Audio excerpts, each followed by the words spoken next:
sponsored by the Securities and Exchange Commission of Nigeria. Welcome back. Now, the 2008 boom and burst of equities in Nigeria demonstrated a strong case for a regulated OTC platform in the country. Meanwhile, the management of a few companies have welcomed the concept of an OTC platform. About 800 shareholders in our company, and over the years, they've all clamored, for an opportunity to see an opportunity where they can maximize the value, that's locked in the shares they hold. And I think this is a very valuable opportunity for them to achieve such an objective. The Niger Delta Exploration and Production Company is a local upstream oil company which raised capital from Nigerian investors during the most recent stock market boom. CEO Lai Fatuna sees the OTC market as a first step in a broader corporate strategy to list the company's shares on multiple stock exchanges. It is an entry route, for us to achieve one of our primary objectives as a company, to see our shares one day listed not just on the Nigerian stock exchange, but maybe on some other international exchange as well. In addition to the NASD, the FMDQ platform is another OTC market to be launched soon, but with an initial focus on the fixed income market.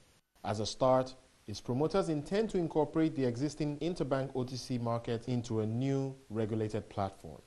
Meanwhile, beyond providing a market for long-term shareholders to sell their holdings, the NASD and other OTC platforms have the potential to address the scarcity of securities for pension fund managers who are seeking new outlets to invest the over 3.6 trillion assets under management.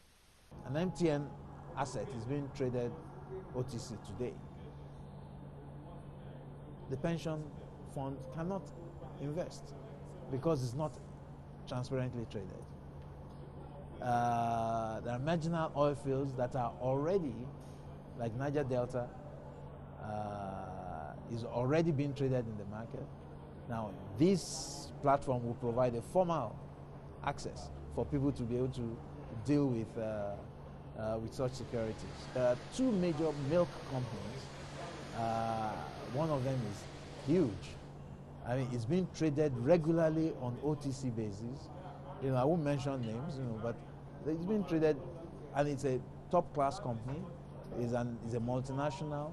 It's a AAA company, and some of those assets, there is demand for them.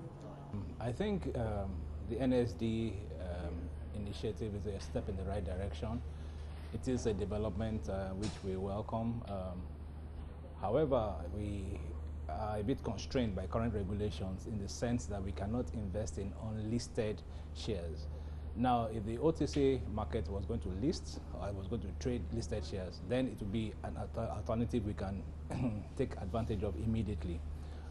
Today, we cannot do that, but we believe that with this market coming up, we believe that with progress being made, with activity, with developments going on, we should see our regulator, we should see a lot of interest by PFAs in pushing for access to this market.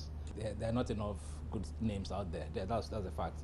Relatively to the size of the pension industry, the size of the industry has been growing at a compound rate of about 30% per annum. Now, you would imagine that even if the market was static and all the stocks were very good, we will soon outrun what was available. So there's always a need for good quality names to come up. There's always a need for us to have an option in terms of, so that we don't pursue the same instrument like everybody is doing. The technology platform of the NASD enhances its capacity to go beyond borders and serve issuers and investors in the wider West African region.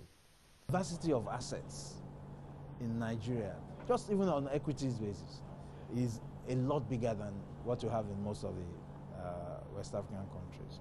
There are industries operating here that don't exist anywhere else. And to that extent, it provides, an avenue for every citizen of West Africa, to key into this market to acquire some of those assets. And it's not new. There was an investment bank in Ghana that set up funds based solely on Nigerian assets, to sell internationally. Now, that is just one example. Today, everybody can invest directly. So Ghanaians, Liberians, Sierra Leoneans, And their institutions can also invest directly through this market. Now, this market is also ready to trade assets of companies from Ghana, Liberia, Sierra Leone, as long as they meet our trading requirements. And the point is, we are excited because we think that the region has a lot to gain. The promoters of the NASD say that the OTC market can play a crucial role in the economic development of Nigeria by enhancing the liquidity of issuers from various sectors of the economy and thereby improving the potential for these companies to raise the capital needed to fuel their growth. HCN, the power company, is being unbundled as a monopoly. Investors have put in money, and I know they're looking for capital. They're looking for co-investors. Now, their ability to raise money, of course, depends on vehicles like this, the platforms like this, to ensure that, if I buy shares in this company, I can always sell.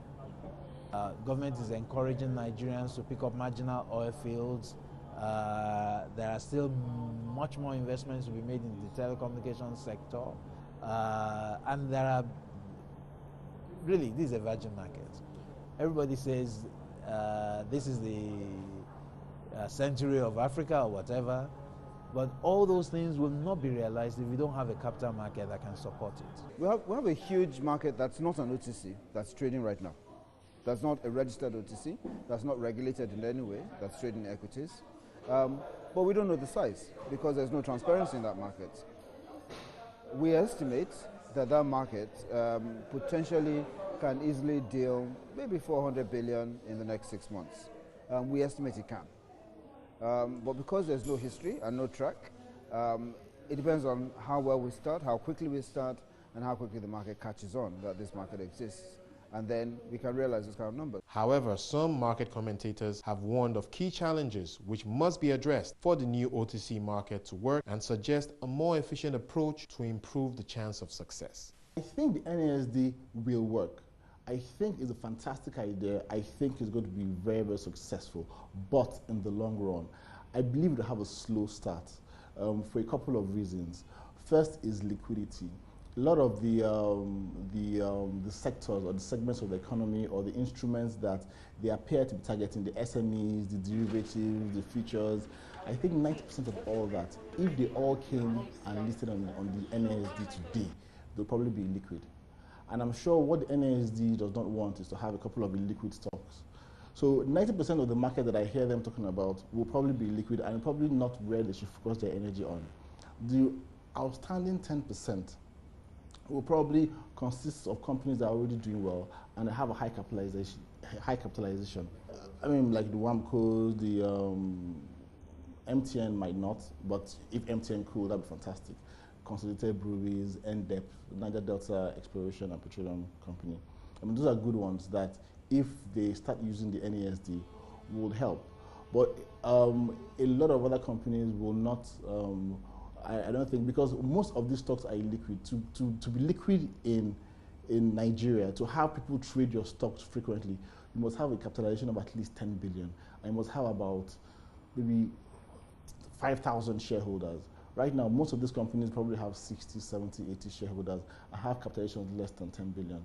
So I think what the managers of NASD should do is focus on top 3 or 4 companies that can give them very good quick wins. I mean, and market these companies well, put them out there, let people see that the NASD can be successful and it can add value to both the investor and to the company. But most importantly, I think they should also have very, very reasonable charges, so that charges are not too high. The creation of OTC platforms have been hailed as a critical element in restoring investor confidence in Nigeria's capital market by boosting the liquidity of shares not listed on the NSE and improving the visibility of the underlying businesses. However, their promoters must be ready to carry the project for the long haul as issuers and investors slowly buy into the idea of trading shares outside the stock exchange. And that's it on Eye on Nigeria's capital market for this month. I certainly hope you've learned a thing or two about OTC platforms in Nigeria. Remember, you can always log on to www.abndigital.com to watch this and other past editions of our program. Until next time, I'm Wale Famrewa, and it's goodbye.